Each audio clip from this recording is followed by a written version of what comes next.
Hey guys, this is Joe. Decided to put together a video showing some finds from a few different trips that I've taken over the last few weeks. Had the ability to check out a few stores across New York State, some that I'd been to before, and then there was one shop that this was the first time that I've gone to, and then took another trip to Boston and grabbed some great stuff from a store that I've been to quite a few times. So that's the finds. Those will be the finds for the video today. Starting with trip to Boston. More recently, had the chance to go back to Music Research Library. Incredible shop. I've talked about it in a few different videos already. Discovered it on a trip to Boston late last year for Memorial Weekend, and was just blown away by it. And every time I've gone, it continues to exceed expectations.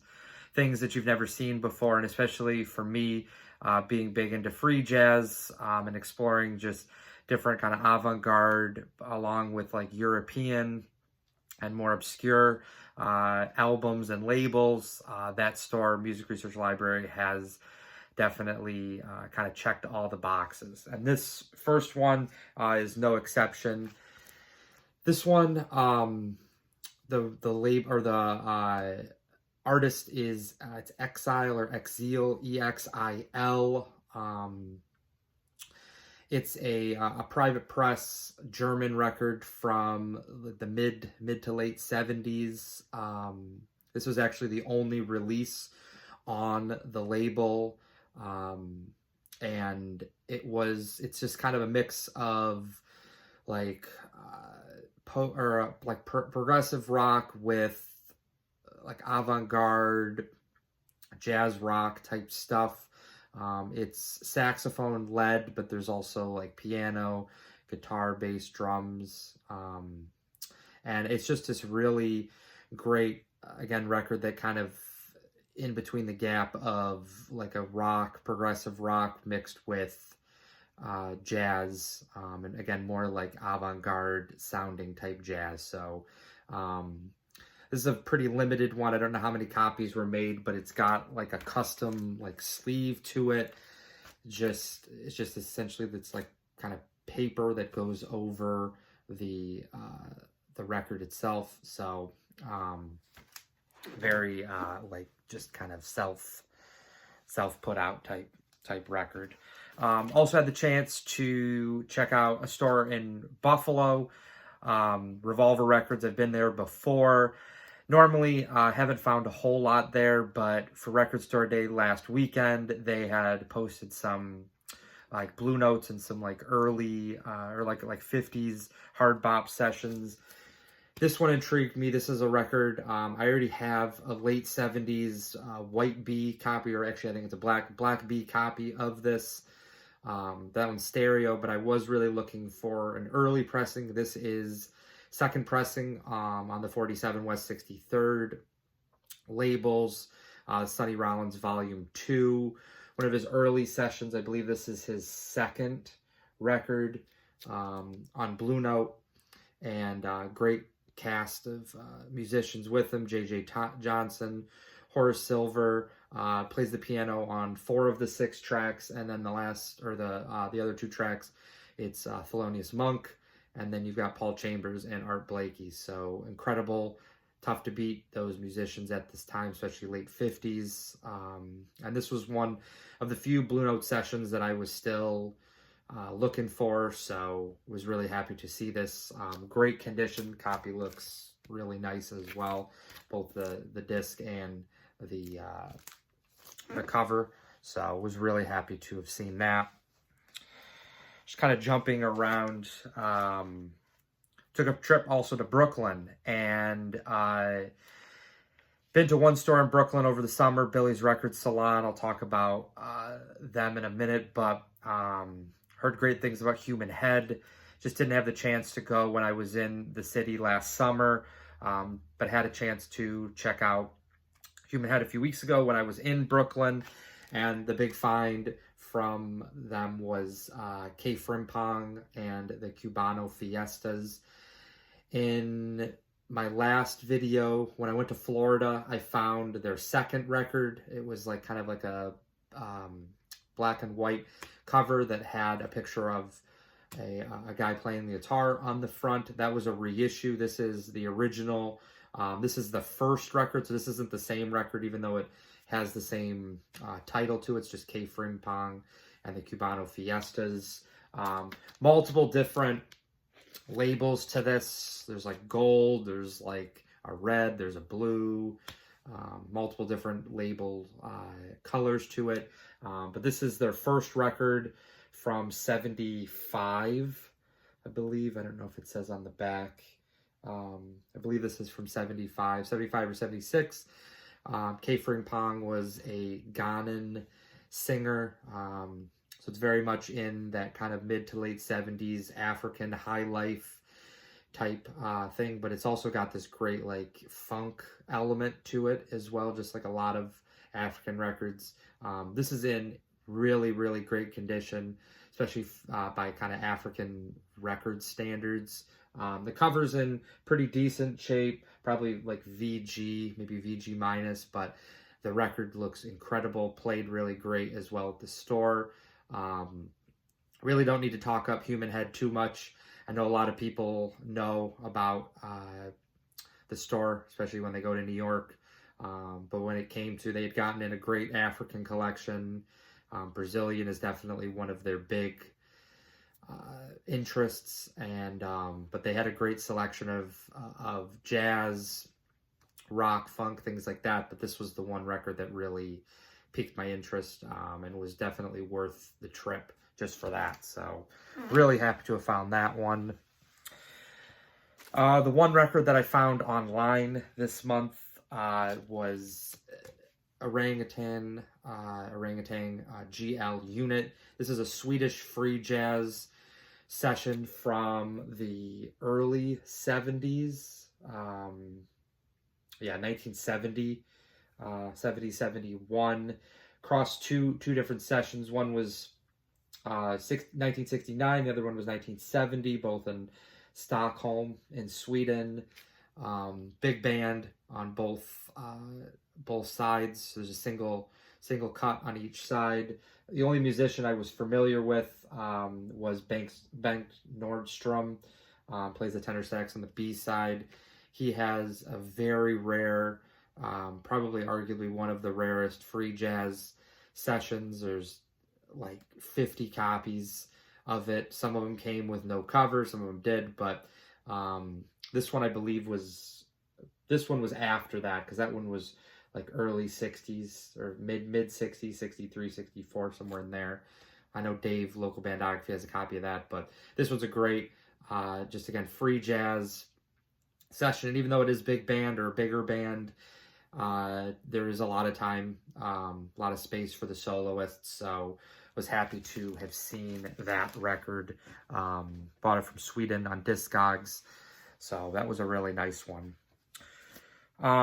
This is the other record I got from my trip to Boston, Music Research Library. This was the one that I actually kind of had gone there for. I don't know how to pronounce the title. It's Swedish, Sparn Splet. I don't know. Probably, again, nowhere close to what that actually is.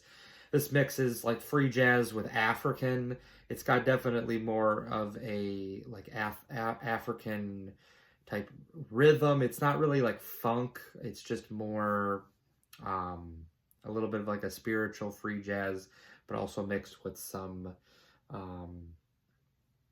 I don't know. Yeah, I guess spiritual elements, I guess, would be the best way to describe it. This is incredible of a session. And yeah, I was able to check out a few of the tracks while I was there before I purchased it, and was just blown away by it. So not real high intensity free jazz, but definitely, again, more spiritual mixed with free jazz. Next two come from Billy's Record Salon in Brooklyn. Again, I went to Billy's over the summer. Great guy. And I'd kind of talked with him a few times. He helped me out on a record before going to the store. Didn't see them this time when I was there, but there was a few great things that I saw. Definitely could have grabbed more, but these were the two that I found. So this first one is Steve Marcus, Tomorrow Never Knows. This is on the Vortex label, which was a subsidiary of Atlantic. Usually late 60s. Most of these records, I think, were from the late 60s. I know Bayard Lancaster's first session was on Vortex. It was like a yellow cover. Was familiar with Steve Marcus. I've seen a few of his records, never really picked anything up. He was definitely leaning more towards the like jazz rock, again, also like free jazz as well for a lot of it. And that's exactly what this is. It's just a really, really great, again, free jazz meets jazz rock. It's almost like Last Exit, Brotzman and Sonny Sharrock's group in the 80s. A lot of noise to it, but great saxophone playing by Steve Marcus. Not one that's super expensive, usually like maybe $40, $50 or so, but this was a cool one to pick up, so happy to have grabbed that. Other one was definitely the big find. I follow Billy on Instagram, and I remember seeing this posted at the beginning of March, so it was about a few weeks since it had been posted. I went the beginning of April to Brooklyn, and that's Basra, Pete Laroka. This is similar kind of situation to the Sonny Rollins Volume 2. A few sessions on Blue Note I'm still looking for, and this was one of them. I know there's an 80th anniversary pressing, but really wanted to hold out. Really happy to have found. This is not an original. This is a second stereo. It's got the Liberty labels to it, but it is Van Gelder both sides, so that checks the box for me. Don't really need to have an original Van Gelder stamp is really what I'm looking for more so. Joe Henderson tenor sax, Steve Kuhn piano, Steve Swallow bass, and Pete Laroka drums. This is Pete Laroka's first session. This is actually one of two sessions that he recorded as a leader. Other one was like the Turkish bath something that came out shortly after this one. This one was 4205, probably like 64. Probably recorded, 64, came out in about 65, so it was right before the sale. There is a Plastilite pressing of this. That's what the original was, the New York labels, but was happy to find it. Great condition to it. Definitely on the pricier side, but Billy's always pricing the stuff fair, so got a pretty good deal for what this was. And then the last one, again, really no particular order to anything, but this was a highlight for the month. Did go out to Record Store Day last week in Rochester while I was in town for my birthday. And the one record that I was looking for from the list was Nathan Davis' Happy Girl. This was originally an NPS from, I believe, the late or mid 60s, 65. I believe this came out in Germany. And this is, I believe, like the first reissue of this. It's a AAA session. I didn't even, to be honest, really know that going into it. But this is, I think, just an ongoing series. This AAA series sounds incredible. Copy is flat, clean, and again, sounds really great. So these are still floating around. These are not ones that seem to have appreciated much in value. You can still find these for the most part between probably $25 and $35 on Discogs, or even potentially there's probably many stores that still have these in stock. But this seemed to be a pretty popular one from the jazz collector side. A lot of people that I watched their RST videos had talked about this one. So great session, quartet. Nathan Davis mostly plays the saxophone on this, plays the flute on the first track, but it's a great, just like post-bop modal session. It'd be great to find an original. Definitely happy with this reissue, but if I do find an original, this is the type of record that I would be willing to probably spend some money to find. Was really just again, blown away, not only by the quality of the sound, but also just the music itself. So yeah, Nathan Davis, Happy Girl. Recommend that from really probably any jazz kind of direction that you're looking in, whether you're just looking to get started or you're someone that's a seasoned collector, kind of like I am. But those are the records for the month. Not a whole lot. I've really, again, I've talked about this in other videos, quality over quantity. Don't have a huge collection, and just trying to find stuff. I'm willing to pay more. I mean, offsetting kind of pay more, but not bringing as much into the collection as I can. Just trying to find things that really are exciting me. So I found some great stuff this month. Again, thank you to the store. Stores across New York State, Revolver Records in Buffalo. I got the RSD from Needle Drop in Rochester.